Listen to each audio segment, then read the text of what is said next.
नमस्कार, मैं श्रेया और आप देख रहे हैं बातें यूपी की। आइए शुरुआत करते हैं अपने खास कार्यक्रम यूपी दिस वीक की, पर उससे पहले नजरें हेडलाइंस पर।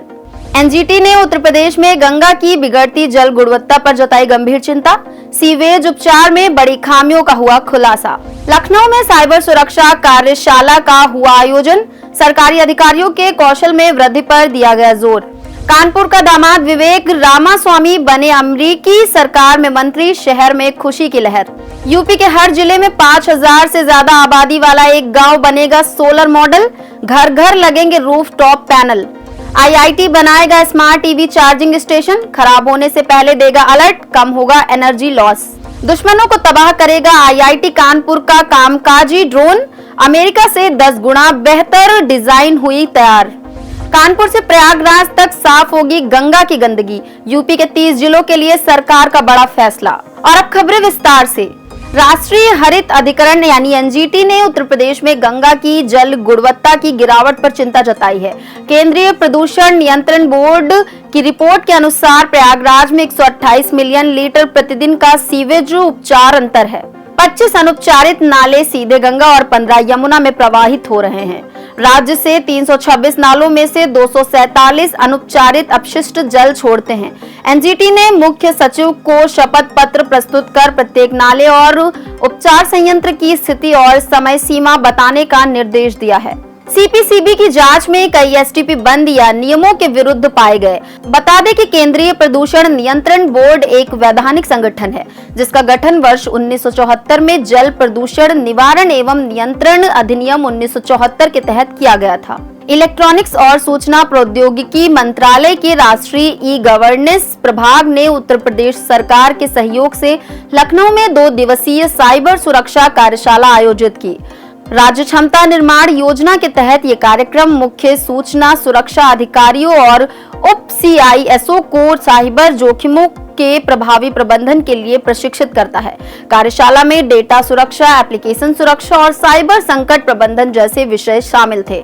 इसका उद्देश्य राज्य ई गवर्नेंस प्रणालियों की सुरक्षा को मजबूत करना और डिजिटल व्यक्तिगत डेटा संरक्षण अधिनियम 2023 की जागरूकता बढ़ाना है। विवेक रामास्वामी, जिन्हें ट्रंप सरकार में डिपार्टमेंट ऑफ गवर्नमेंट एफिशिएंसी यानी कि डीओजी की जिम्मेदारी दी गई है, कानपुर के दामाद हैं। उनकी पत्नी अपूर्वा कानपुर के प्रतिष्ठित परिवार से हैं, जो उत्तर प्रदेश क्रिकेट एसोसिएशन के पूर्व डायरेक्टर ज्योति वाजपेयी की नातिन है। अपूर्वा के पिता डॉक्टर आशुतोष तिवारी न्यूयॉर्क में यूरोलॉजिस्ट के रूप में प्रतिष्ठित हैं।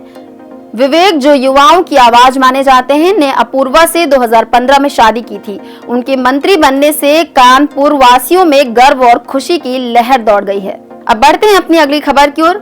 यूपी के हर जिले में एक गांव को सोलर गांव बनाने की योजना है, जिसमें हर घर पर रूफटॉप सोलर पैनल और कृषि संयंत्रों का ऊर्जीकृत विकास शामिल है। चयनित गांवों को 1 करोड़ रुपए की वित्तीय सहायता मिलेगी। सौर ऊर्जा में बेहतर कार्य करने वाले गांवों का चयन किया जाएगा। साथ ही जिला स्तरीय कमेटी ग्रामीणों को जागरूक करने के लिए घर घर जाकर योजना समझाएगी। आईआईटी कानपुर ने Zynetic electrical vehicle charging private limited के साथ एमओयू साइन किया है, जिससे स्मार्ट टीवी चार्जिंग स्टेशन विकसित किए जाएंगे। ये स्टेशन मात्र 3% एनर्जी लॉस के साथ काम करेंगे, जो मौजूदा 7% से बेहतर हैं। आर्टिफिशियल इंटेलिजेंस और मशीन लर्निंग का उपयोग कर स्टेशन को स्मार्ट बनाया जाएगा। जाइनेटिक के हर्षवर्धन तिवारी ने कहा कि स्वदेशी स्टेशन की कीमत विदेशी विकल्पों से आधी होगी, जिससे 2030 तक चार्जिंग जरूरतें पूरी होंगी। आईआईटी कानपुर की स्टार्टअप कंपनी वीयू डायनेमिक्स ने स्वदेशी कामकाजी ड्रोन तैयार किया है, जो 6 किलोग्राम विस्फोटक के साथ 100 किलोमीटर तक की दूरी तय कर लक्ष्य पर सटीक वार करेगा। रक्षा मंत्री राजनाथ सिंह ने हाल ही में इस ड्रोन का निरीक्षण कर इसकी प्रशंसा की। ये ड्रोन बिना हवाई पट्टी के लॉन्चर से उड़ सकता है और जीपीएस फेल होने पर भी लक्ष्य पर हमला करेगा। साथ ही आईआईटी की अन्य स्टार्टअप्स ने वायरलेस चिप्स और सुवन रोबोट जैसी तकनीकें विकसित की हैं, जो रक्षा और संचार क्षेत्र में क्रांति ला सकती है। इसी के साथ अब बढ़ते हैं अपनी अगली खबर की ओर। यूपी सरकार ने गंगा नदी के पानी को स्वच्छ बनाने के लिए एक बड़ा कदम उठाया है। राज्य के 30 जिलों में गंगा प्लान लागू किया जाएगा, जिसका उद्देश्य गंगा और उसकी सहायक नदियों में गिरने वाले गंदे पानी को रोकना है। चयनित जिलों को 4 चरणों में बांटा गया है, जिनमें कानपुर, प्रयागराज, वाराणसी जैसे प्रमुख जिले शामिल हैं। इसके तहत जिला गंगा समितियों को प्लान बनाने और अधिकारियों को प्रशिक्षण देने के लिए निर्देश दिए गए हैं। एनजीटी के अनुसार गंगा में गिरने वाले लाखों लीटर गंदे पानी के कारण पानी की गुणवत्ता बेहद खराब हो रही है। अब चलते चलते एक नजर डाल लेते हैं देश दुनिया की कुछ अन्य अहम खबरों पर। भारत ने पिनाक रॉकेट लॉन्चर का किया सफल परीक्षण। इसमें 44 सेकंड में 12 रॉकेट दागने की है क्षमता। ब्रिटिश राइटर सामंथा हार्वे ने जीता Booker prize for fiction. Novel Orbital के लिए मिला प्राइज।